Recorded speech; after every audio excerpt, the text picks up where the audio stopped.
Dear class, so this video is intended to remind those of you who were present at our Zoom meeting of the essential elements that make up this nation's most famous play, Long Day's Journey into Night. And by gosh, wouldn't that perfectly describe where America is as a country right now? So it's my intention is to go over the main points again, to remind you, or to tell you if you were perfectly reasonably distracted while I was speaking, and indeed to inform those of you who were never there, so that you can have a better chance to complete the quiz and the meditation on this play that I'm going to ask of you. So yes, it did occur to me today, thinking about that title, Long Day's Journey into Night, which was conceived by O'Neill entirely as a description of his family's dysfunctional, terrible, claustrophobic doom, rather than the nation's. It was written at a time in the early 1940s when, in fact, America had grasped the nettle of the threat of Nazism and was in the process of helping the rest of the world get free of the ambitions of Adolf Hitler. And so, although a certain measure of doom and night was threatened by the Nazi machine, the story of America at that time, of humanity at that time, was by no means a long day's journey into night. And for many people, the Second World War and its outcome was a long day's journey into the light, particularly for those who escaped, who got out of Germany, Holland, France, and were able to make a new life elsewhere, able to survive, people not sent to the death camps. However, the very existence of the death camps, of course, in retrospect, is a night time of the human soul, regardless of how many people survive it and break out of the perimeter into the light. So there was O'Neill committing himself to writing the play that he knew was the play of his lifetime, the play about his, not so much his lifetime, but his family, which he had been circling around during a long and brilliantly successful career, which even in the 20s and 30s led him to the Nobel Prize. But now he sat down to strip off the last veils. He could not strip away the craft as a playwright that he had developed over so many years and in so many plays. And even with the terrible rawness of the material and the tears which marked his eyes as he came down each day from staying up all night writing, at least I think it must be Carlotta, his widow, who has told us this. Even with the material as painful as this, he was able to apply an extraordinary level of craft, so that the play itself in performance gradually rises through hints and skirmishes into the terrible battle that is the open warfare that is achieved in the last act. And the last act is an extraordinary climax to this play, a play of talk, a play of bickering, a play of bitterness, recrimination, shame, apology. But nonetheless, a climactic final act creates a symphonic effect for this play. And I think everyone who has ever seen the play performed realizes that it's a very different experience from reading it, where it just seems to be a novel rather laboriously laid out as a play with an enormous number of stage directions giving you details about the appearance of the characters as they come and go and as they speak, which actors themselves will not want to follow word for word. They all want to make their own choices about how they say lines and how they look. In any case, this strange collaboration between an author trying to impose his will on actors and actors trying to impose their will on the same material almost invariably produces an astounding experience. The first performance famously led to absolute silence. Absolute silence as the actors bowed. The audience was so choked up, as one is even in reading it. I remember the first time I read this play as a teenager, I battled to get through it, but then I got to Mary's final speech, her exclamations, her aria of delusion, denial, and nostalgia, and it broke my heart. Very much as Chekhov broke my heart in the final moments of Uncle Vanya, when Sonia, the character who is carrying the hope against hope of the family, that their work, their life will not be futile, and she asserts that it will not be futile because the angels will forgive them. And it's heartbreaking because we know it's not true, and we know that Uncle Vanya, who's there on stage working away, he doesn't believe it either. And even Sonia must have her doubts.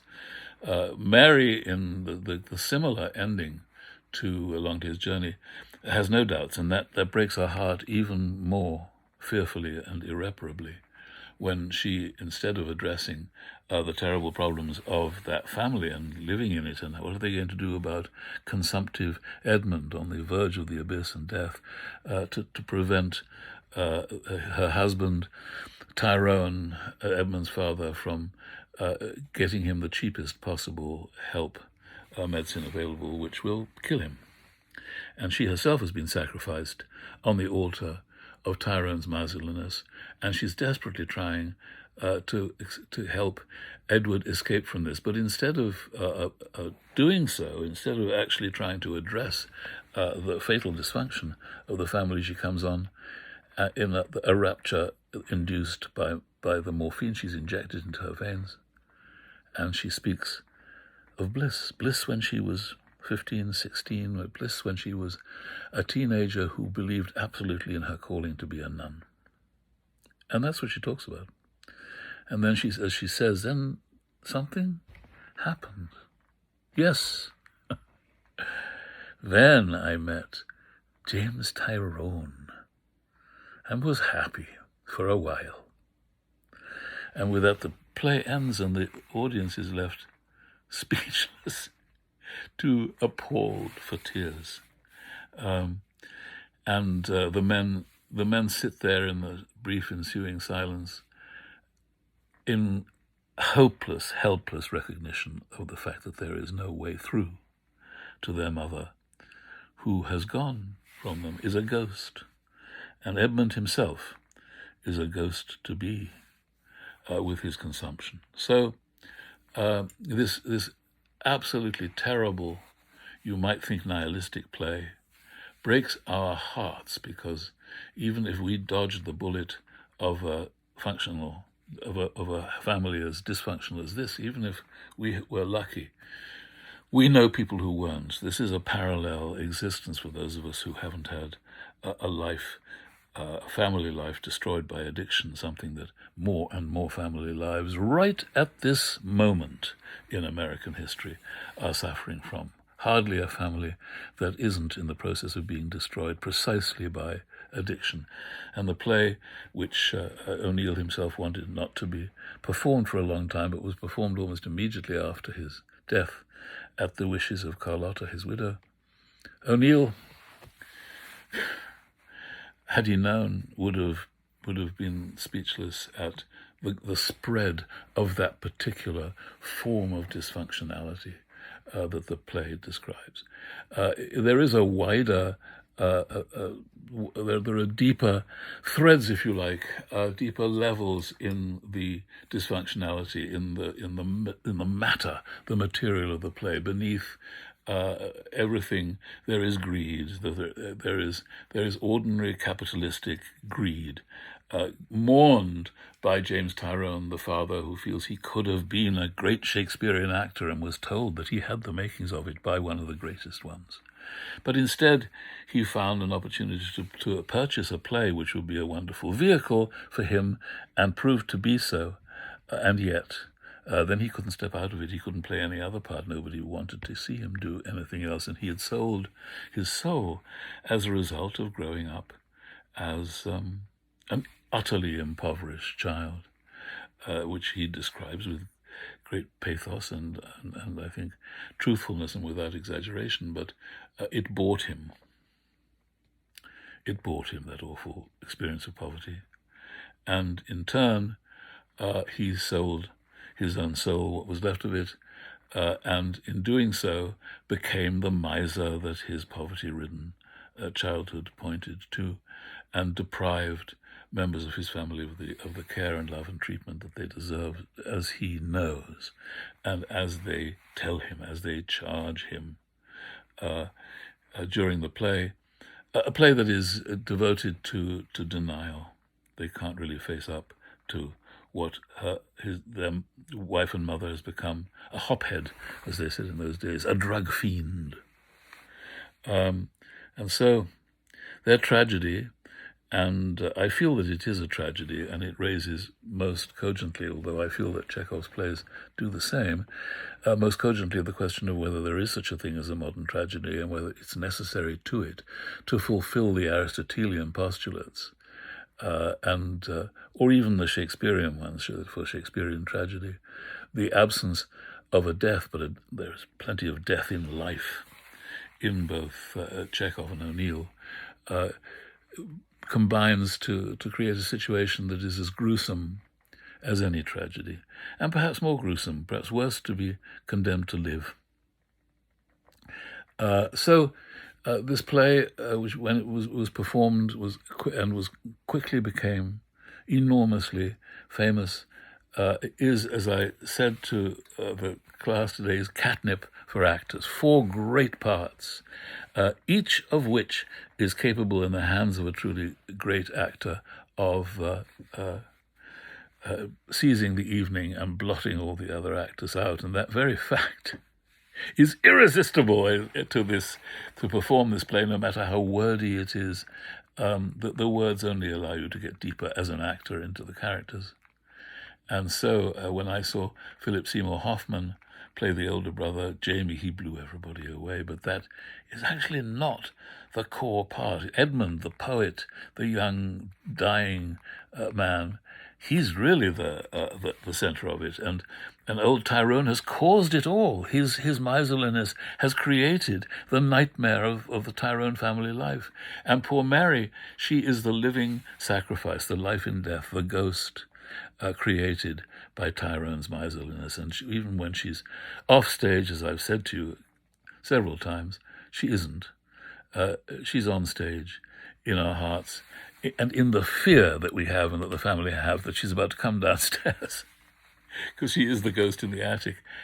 She'll come downstairs loaded up with morphine, and they'll have to face up to the horror of what can never be changed, the absolute destruction of her life. So this remarkable play, offering these 4 irresistible parts, has conquered the stage more than any of O'Neill's other wonderful plays, more even than Williams, more even than Miller, Arthur Miller, and has defined most completely, I think, what on the one hand could be called American narcissism, an utterly navel-gazing play. Nevertheless, beyond that, it's a profound critique of greed, and as such, a profound critique of capitalism. And it says, not just look at where these poor 4 people have got, it says, look at where this nation has got. What do we have what it takes to get out of it?